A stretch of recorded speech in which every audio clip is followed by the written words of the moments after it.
Welcome to dear student. आप सभी लोगों को अशोका स्टडी पॉइंट के ऑनलाइन प्लेटफॉर्म पे स्वागत है। हम लोग सॉरी अनुपात और समानुपात चैप्टर को पढ़ रहे थे। इसमें हम आज कुछ इंपॉर्टेंट सवाल लेकर के आए हैं।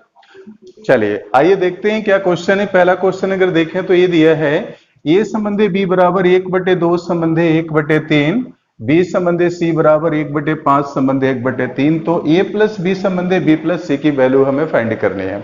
जब भी इस तरह की वैल्यू फाइंड करनी है, ए प्लस बी संबंधी बी प्लस सी की वैल्यू निकालनी है और इस तरह से रेशियो दिया हो, जैसे ए संबंधी B equal to this, B संबंधी इक्वल टू दिस दिया हो, तो सबसे पहले हम क्या करते हैं, ए संबंधी बी संबंधी सी की वैल्यू फाइंड करेंगे। सबसे पहले ए संबंधी बी संबंधी सी की वैल्यू फाइंड करेंगे। अब ए संबंधी बी संबंधी सी की वैल्यू कैसे निकालेंगे?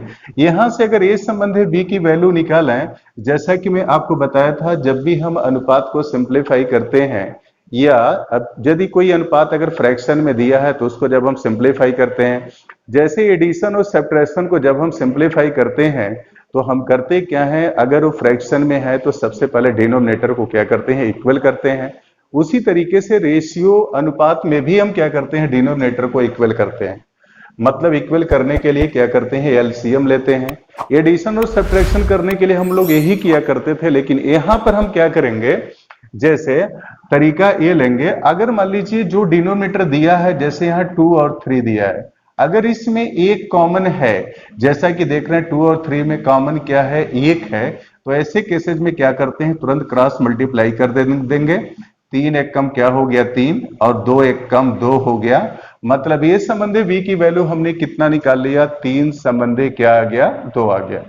उसी तरीके से अगर b संबंधी c की वैल्यू फाइंड करनी है, यहां पर 5 और 3 में कॉमन क्या है, एक है, इस केसेज में भी यहां पर भी कर सकते हैं। 3 एक कम 3 और यहां पर 5 एक कम क्या हो जाएगा, 5। मतलब 3 संबंधी हमने क्या निकाल लिया, 5। तो b संबंधी c की वैल्यू आ गई 3 संबंधी 5। इसको मैं बता चुका हूं, जैसे a और b के अनुपात को उसके नीचे लिखेंगे, b और c के अनुपात को उसके नीचे लिखेंगे। अब फिर यहाँ पे 2 के बाद कोई नंबर नहीं है तो यहाँ पे क्या करेंगे, 2 लिख देंगे, और 3 के पहले कोई नंबर नहीं है तो यहाँ पे क्या करेंगे, 3 लिख देंगे। अब इसको जब हम सिंप्लीफाई करेंगे तो क्या करेंगे, अब 3 में 3 का मल्टीप्लाई करेंगे, 3 3 का 9 हो गया, और 2 में 3 का मल्टीप्लाई करेंगे, 2 3 6 हो गया, और 2 में 5 का मल्टीप्लाई करेंगे, 2 5 क्या आ गया, 10 आ गया।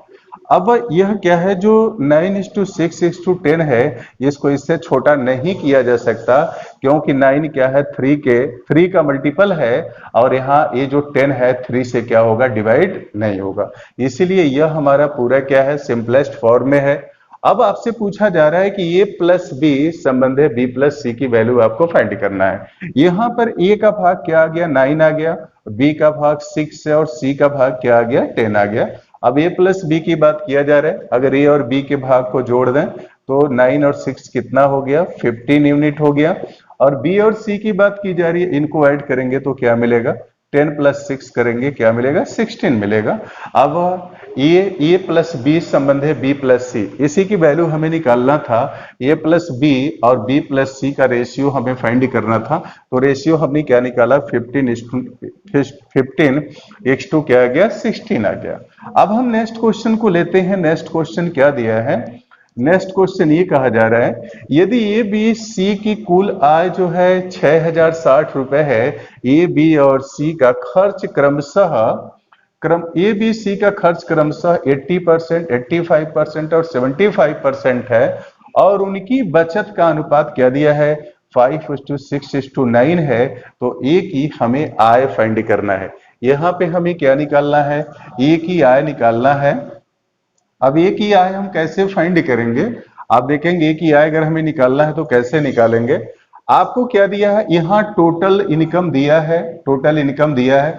सबसे पहले हमें किसका रेशियो फाइंड करना है, मतलब ए बी सी के आय का रेशियो हमें फाइंड करना होगा। आप कैसे फाइंड करेंगे, ए बी सी, ए इनका ए बी सी है, और किसका रेशियो दिया है, इनके बचत का रेशियो दिया है, मतलब इनके सेविंग का रेशियो दिया है, और यह है 5:6:9, यह इनके बचत का अनुपात दिया है। और फिर ये कहा जा रहा है कि ए बी सी की कुल आय इतनी है, ए बी और सी कि खर्च कितने हैं, 80% और 85% और क्या है 75% है। अगर इसका खर्च 80% है तो आपको मालूम है 80% की जो वैल्यू होती है, फ्रैक्शन वैल्यू क्या होती है, 4/5 होती है। 80% की फ्रैक्शन वैल्यू क्या है, 4/5 होता है। इसका मतलब ये हो गया अगर उस व्यक्ति की अगर उस व्यक्ति की इनकम अगर 5 रुपए है तो उसमें से कितना एक्सपेंस कर दे रहा है, 4 रुपए क्या कर रहा है, एक्सपेंस कर दे रहा है। अगर 4 रुपए एक्सपेंस कर दिया तो उसकी बचत कितनी हुई, मतलब अगर 5 रुपए आय है तो उसमें से 4 रुपए खर्च कर दिया तो बचत कितनी हुई, 1 रुपए। बचत क्या आ गया, 1 आ गया। अब ये जो बचत 1 है, अकॉर्डिंग टू क्वेश्चन ए का बचत कितने यूनिट दिया है, 5 दिया है। तो ये की वैल्यू कितनी आ गई, 5। अगर हमें आय फाइंड करना है तो कितने यूनिट की वैल्यू फाइंड करनी है, 5 यूनिट की। तो 5 यूनिट की वैल्यू कितनी आ गई, 25। अब हमने ए का जो इनकम रेशियो जो फाइंड कर लिया, ये जो ए का जो इनकम का रेशियो फाइंड कर लिया, ये क्या आ गया, 25 आ गया। अब दूसरे के दिया है बी का जो खर्च जो दिया 85% बी क्या कर रहा है, एक्सपेंस कर दे रहा है। अब 85% को हम क्या लिखेंगे, इसको लिखेंगे 17 बाई क्या लिखेंगे, 20। मतलब अगर बी अगर की आय अगर 20 है तो उसमें से कितना एक्सपेंस कर दे रहा है, 17 एक्सपेंस कर दे रहा है, तो उसके पास कितना बच रहा है। अगर 20 में से 27 मतलब आय में से खर्च को घटाएंगे तो बचत मिलेगा, और 20 में से 17 घटाएंगे क्या मिलेगा, 3। और क्वेश्चन के अकॉर्डिंग उसकी बचत कितने यूनिट है, 6 यूनिट है। तो 3 किसको इंगित कर रहा है, 6 को। तो 1 यूनिट किसके बराबर हो जाएगा, 2 के बराबर हो जाएगा। 1 यूनिट 2 के बराबर हो गया। और बी की आय कितने यूनिट है, 5 है। तो 20 यूनिट की वैल्यू कितनी आ गई, 40 आ गया। अब बी की आय हमने कितने यूनिट फाइंड कर लिया, 40 यूनिट निकाल लिया। अब बात की जा रही है जैसे सी जो है अपने सी क्या कर रहा है, अपने इनकम का 75% वो क्या कर रहा है, खर्च कर रहा है। सी इनकम का 75% खर्च कर रहा है। अगर सी इनकम का 75% खर्च कर रहा है तो 75 को हम क्या लिख सकते हैं, 3/4 लिख सकते हैं। इसका मतलब अगर सी की आय अगर 4 रुपए है तो उसमें से कितना खर्च कर रहा है, मतलब 3 रुपीज क्या कर रहा है, खर्च कर रहा है। क्योंकि जो आय 4 है उसका 75% करेंगे तो कितना आएगा, 3 आएगा। मतलब अगर उसकी इनकम अगर 4 है तो उसमें से कितना एक्सपेंस कर रहा हो, 3 कर रहा है। तो उसकी सेविंग कितनी हो गई, आय में से हम क्या करेंगे, खर्च को घटाएंगे तो क्या मिलेगा, 1। और 1 यूनिट की वैल्यू कितनी आ गई, यहाँ 9 के बराबर हो गया। और उसकी आय कितनी यूनिट है, 4 यूनिट है। तो 4 यूनिट की वैल्यू कितनी आ गई, 36 आ गया। वो 36 हो गया। अब इसका आय का आय इसकी कितनी यूनिट हुई, 36 हो गया। अब कहा जा रहा है कि अब अगर देखें इसकी आय यूनिट में तो कितना होगा, यूनिट में देखा जाए तो 6 5 क्या 11 हो गया, और 3 और 4 7, 7 2 9 और 1 कितना हो गया, 10। मतलब ए बी सी की तीनों को मिला दिया जाए तो टोटल कितने यूनिट उनकी आय होती है, 101 यूनिट उनकी आय हो जाती है। लेकिन यही क्वेश्चन के अकॉर्डिंग जो रुपए में दिया है ये कितने रुपए के बराबर है, 6060 रुपए के बराबर है। मतलब 101 यूनिट जो दिया है ये 6060 रुपए के बराबर है। तो अगर 6060 रुपए के बराबर है तो 1 यूनिट की वैल्यू कितनी आएगी, अब 6 टाइम में क्या हो गया, कैंसिल हो जाएगा, 6 और फिर क्या आ गया, 0 आ गया। 1 यूनिट की वैल्यू कितनी आ गई, 60 रुपीज के बराबर हो गया।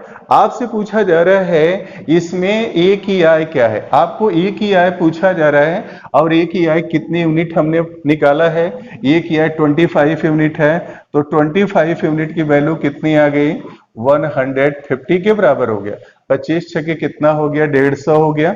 25 छके 150 और फिर क्या है, 0 है। मतलब जो इसकी इनकम हो गया 1500 रुपए के बराबर हो गया। एक इनकम कितना हो गया, 1500 रुपए के बराबर हो गया। अब हम नेक्स्ट क्वेश्चन को लेते हैं। नेक्स्ट क्वेश्चन क्या दिया है, नेक्स्ट क्वेश्चन में कहा जा रहा है 6800 रुपए को ए बी सी में 1/2 संबंधी 1/4 संबंधी 5/16 के अनुपात में बांटा जाता है। तो सबसे बड़े और सबसे छोटे भाग का अंतर क्या है। अब इसको हम कैसे सिंप्लीफाई करेंगे, सभी लोग ध्यान देंगे।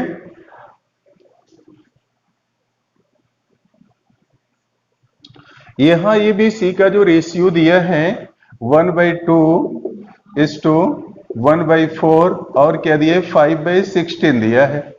ए बी सी का जो रेशियो दिया है 1/2:1/4:5/16 दिया है और इस अनुपात में हमें क्या करना है, ये 6800 रुपए को विभाजित करना है।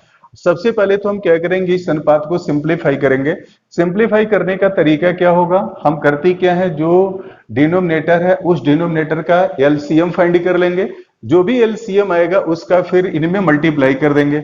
2, 4 और 16 का जो एलसीएम होगा, अगर इसका हम एलसीएम फाइंड करते हैं 2, 4 और 16 का जो एलसीएम होगा किसके इक्वल होगा, 16 के इक्वल होगा। अब इसमें हम क्या करें, 16 से मल्टीप्लाई कर दें। 16 से मल्टीप्लाई करेंगे तो क्या होगा, 2/16 होगा, 8 एक कम 8 हो गया, 4 चौको 16, 4 एक कम 4 हो गया, 16 एक कम 16, फिर 5 एक कम क्या हो गया 5 हो गया। इस तरीके से एबीसी का जो रेशियो हमने फाइंड कर लिया, 8 संबंधे 4 संबंधे क्या है 5 है। अब कहा जा रहा है कि तीनों को मिलाकर के टोटल धनराशि कितनी है, 6800 रुपए। इसी को हमें डिवाइड करना है। अब रुपए में कितना है, ये 6800 रुपए में है, लेकिन अगर यही हम यूनिट में देखें तो कितना है, 5 4 9 9 8 कितना है 17। मतलब एबीसी की टोटल धनराशि यूनिट में 17 यूनिट है और रुपए में कितना है 6800 रुपए है। 17 यूनिट किसके इक्वल हो गया, 6800 के बराबर हो गया। एक यूनिट की वैल्यू कितनी आ गई, 400 के बराबर हो गया। एक यूनिट की वैल्यू कितनी आ गई, 400 के बराबर हो गया। आपसे पूछा जा रहा है कि सबसे बड़े और सबसे छोटे भाग का अंतर क्या है। इसमें सबसे बड़े और सबसे छोटे भाग का अंतर आपसे पूछा जा रहा है। तो अब स्वाभाविक है, रेशियो में जो यूनिट सबसे बड़ा होगा उसी का भाग इसमें क्या होगा, सबसे बड़ा होगा। जो सबसे छोटा होगा उसका भाग क्या होगा, सबसे छोटा होगा। सबसे बड़ा भाग क्या दिया है, 8 यूनिट है, सबसे छोटा भाग 4 यूनिट है। इन दोनों का डिफरेंस करेंगे तो कितने यूनिट, 4 यूनिट हो गया। एक यूनिट की वैल्यू 400 है तो 4 यूनिट की वैल्यू कितनी आ गई, 1600 के बराबर हो गया। इस तरीके से यहाँ पे हमें क्या पूछा गया है, सबसे बड़े और सबसे छोटे भाग का अंतर पूछा जा रहा था। तो सबसे बड़ा भाग हमारा 8 यूनिट है, सबसे छोटा भाग 4 यूनिट है। इन्हीं का आपसे अंतर पूछा जा रहा था। इनका अंतर कितना है 4 यूनिट, और 4 यूनिट की वैल्यू क्या आ गई, 1600 रुपए के बराबर हो गया।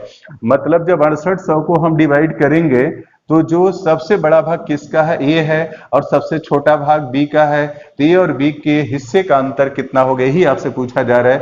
6800 के क्या है बराबर होगा। यहाँ पे डिफरेंट टाइप क्वेश्चन बन सकता है। जैसे ये भी कहा जा सकता है, अगर ऐसे इसको कहें, कहा जा रहा है कि 6800 रुपए को ए बी सी में 1/2 संबंधे 1/4 संबंधे 5/16 के अनुपात में बांटा जाता है। तो सबसे बड़े और सबसे छोटे भाग का अंतर क्या है, ये आपको फाइंड करना है।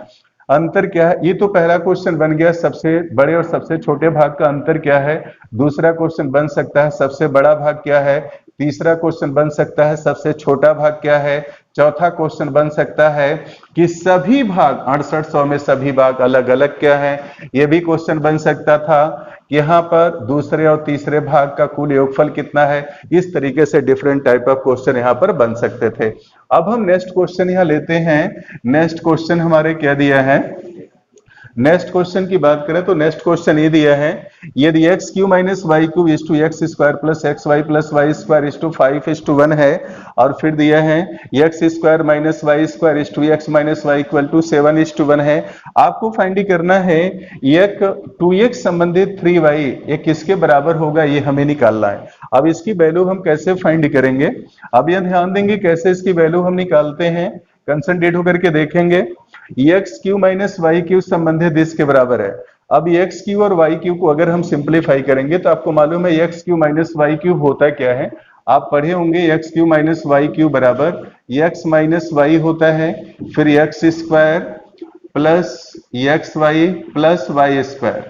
एक्स वाई प्लस क्या हो गया, वाई स्क्वायर हो गया। अब इसको हम x cube minus y cube को क्या लिख सकते हैं, एक्स माइनस वाई हो गया, फिर x square plus x y plus y square by, और नीचे क्या दिया है एक्स स्क्वायर हो गया plus x y plus y square, और यही रेशियो किसके इक्वल है 5:1 के क्या है बराबर है। सिंप्लीफाई करेंगे ये पूरी राशि कैंसिल हो गई, हमें क्या मिला x minus y equal to क्या मिला 5 मिला। उसी तरीके से यहाँ पर क्या दिया है, अगर इसको हम सिंप्लीफाई करेंगे, x square minus y square के बारे में भी आपने पढ़ा होगा। X square minus y square बराबर क्या होगा, एक्स प्लस वाई होगा, और एक्स माइनस क्या हो गया, वाई हो गया। क्योंकि दो राशियों के जो वर्गों का अंतर होता है उन राशियों के योगफल और अंतर के गुणनफल के बराबर होता है। इसको हम क्या पढ़ सकते हैं, दो राशियों के वर्गों का जो अंतर है उन दोनों राशियों के योगफल और अंतर के गुणनफल के बराबर होता है। यहां पर भी वही कर रहे हैं। यहां पर x square minus y square को क्या लिख सकते हैं, x minus y, x plus y, और नीचे क्या दिया है यहाँ पर, एक्स माइनस वाई दिया है, और दिस इक्वल टू 7/1 दिया है। अब इसको जब हम सिंप्लीफाई करेंगे तो क्या मिलेगी, कैंसिल हो गई पूरी क्वांटिटी। हमारे पास क्या मिला, x plus y equal to 7 मिला, x plus y equal to 7 मिला, x minus y equal to 5, x plus y equal to 7 है। अब इन दोनों को सिंप्लीफाई करेंगे तो आपको मालूम है, अगर इसमें हम क्या करें, इन दोनों को ऐड करेंगे तो y और y कैंसिल हो जाएगा। यहाँ पर x है, फिर x है, कितना होगा, 2x हो गया। अब इसको ऐड करेंगे, 5 प्लस 7 करेंगे 12 होगा, और x की वैल्यू हमारी कितनी आ गई, 6 आ गया। x की वैल्यू कितना निकल गया, 6 हो गया। अगर x की वैल्यू इसमें रखते हैं, x की वैल्यू इसमें रखते हैं, x इक्वल टू यहाँ 6 रखते हैं, 6 प्लस वाई इक्वल टू 7 हो गया। y की वैल्यू कितनी आ गई, 1। क्योंकि जब 6 को इधर ट्रांसफर करेंगे तो 7 माइनस 6 होगा, y की वैल्यू क्या आ गई, 1 आ गई। आपको वैल्यू क्या फाइंड करना था, आपको वैल्यू ये फाइंड करना था 2x इज टू 3y। अब 2x is to 3y find करना था। 2 मल्टीप्लाई बाई x की वैल्यू कितनी दी गई है, 6 दिया है, और फिर 3y की वैल्यू कितनी दी है, 1 है। सिंप्लीफाई करेंगे, 3 दूना 6, 4 संबंधी क्या आ गया, 1 आ गया। इस तरीके से 2x इक्वल टू 3y की वैल्यू जो हमने निकाला कितना आ गया, 2, कितना इसकी वैल्यू आई, 4:2 क्या आ गया, 1 आ गया। फिर हम नेक्स्ट क्वेश्चन लेते हैं। उम्मीद कर रहे हैं आप सभी लोगों को जो भी हमने ये क्वेश्चन बताया है पूरी तरीके से समझ में आया होगा। और बस आप लोगों से एक मेरा रिक्वेस्ट है, आप लोग जो है हमारे चैनल को सब्सक्राइब करें और लाइक करें और शेयर करें। अगर किसी भी तरह का कोई भी कमी हो रही है उसको आप कमेंट करें, कमेंट करके हमें अवगत कराएं। वैसे भी बहुत से लोगों ने कमेंट किया कि सर आप लोग बहुत ही छोटा लिखते हैं, तो हम लोग उसमें सुधार कर रहे हैं। और मैं आप लोगों को पूरा विश्वास दिलाता हूं कि हम लोग जल्द ही, जो ही हम लोग मोनोटाइज की प्रक्रिया से बाहर आ रहे हैं तो तुरंत हम लोग डिजिटल बोर्ड पे भी आएंगे, और जो आप लोगों की सुविधा के अकॉर्डिंग जैसे भी बेहतर होगा उसी के अकॉर्डिंग हम लोग क्लास लेंगे। आप सभी लोगों को क्लास देखने के लिए आप सभी लोगों को बहुत बहुत धन्यवाद। फिर थैंक यू, तब तक के लिए ख्याल रखें, फिर हम नेक्स्ट वीडियो में मिलते हैं।